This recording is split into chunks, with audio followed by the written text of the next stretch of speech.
Excel Jody putra Ayu Azhari jadi korban pemukulan diduga oleh anak artis senior.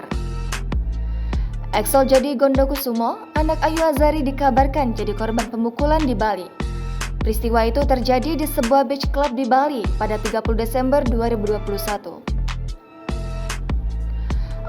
Awalnya, Excel Jody berniat melerai perkelahian yang melibatkan temannya dan pelaku. Namun, kondisinya menjadi kacau sehingga Excel juga mendapatkan serangan fisik dalam perkelahian itu. Excel mengalami sejumlah luka pada bagian tangan, kaki, dan wajah.